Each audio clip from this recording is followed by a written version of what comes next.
the T cell was able to bind through its T cell receptor on the APC.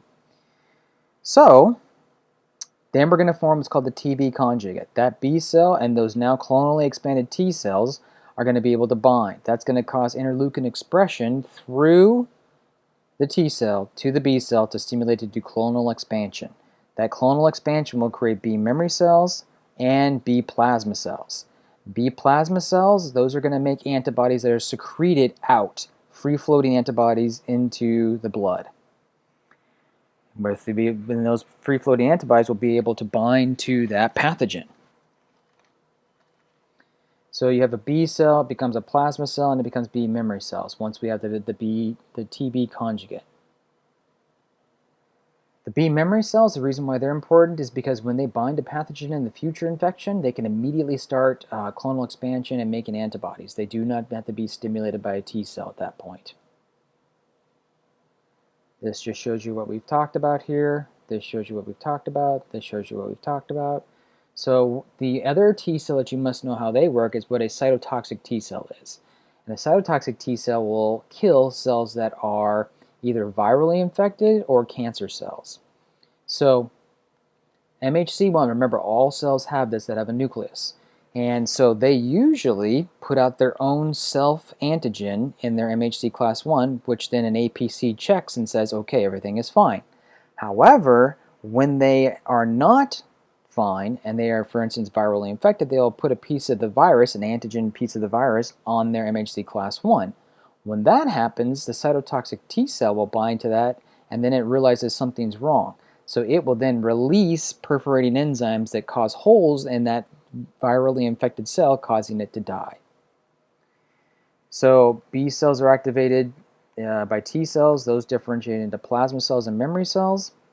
There is clonal deletion that happens if it reacts to self tissue, because it's not supposed to.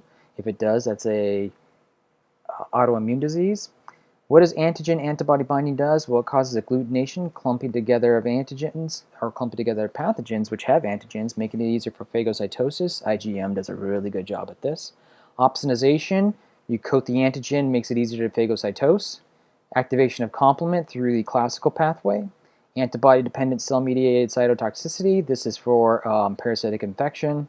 Neutralization, binding the antigens, not letting them attach to tissue. In this case, if it's a toxin, it'll not allow it to enter. So an AB toxin, if it's bound, the B section gets bound by antibody, that will not allow it to enter the cell. If the B subunit cannot get that toxin into the cell, it will not, and I repeat, not be allowed to release the A, and the A will not become active. So this just shows you what we just talked about. T cells mature in the thymus. They also should react with self-MHC molecules. T helper cells stimulate B cells. Cytotoxic T cells kill virally infected or cancerous cells. That's all you need to know. T cells respond to antigen by T cell receptors. T cells require APCs. Obviously, we've already talked about that. T cells are CD4+. These are the ones that get infected by HIV. So now you can see why that's so detrimental. So T cell receptor binding to the macrophages causes cytokine expression, which helps do clonal expansion of that T cell. So this just shows you the different things that happen here with a T cell, and I want to talk about this now. So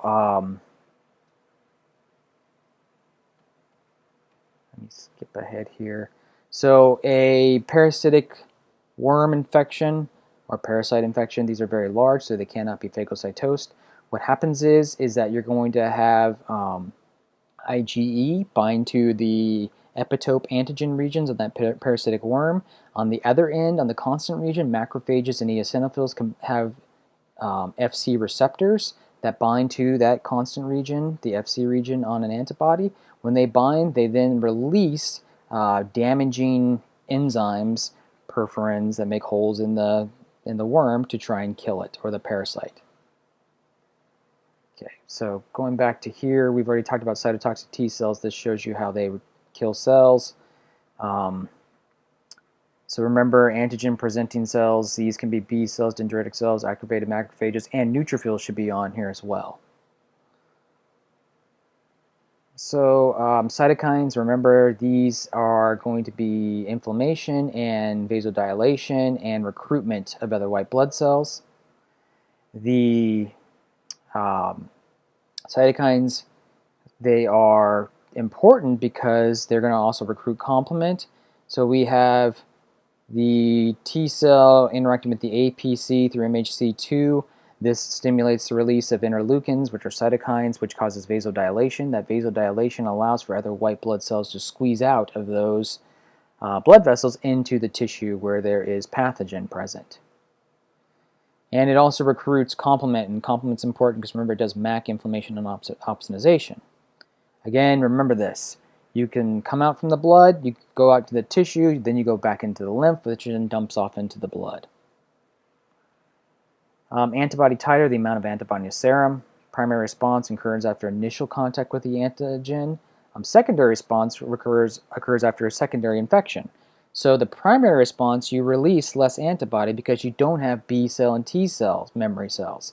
When you have a secondary infection of the same antigen, the reason why you have a much quicker immune response is because of B memory and T memory cells. Learn these terms, easy exam questions, and that is the end of chapter 18 video.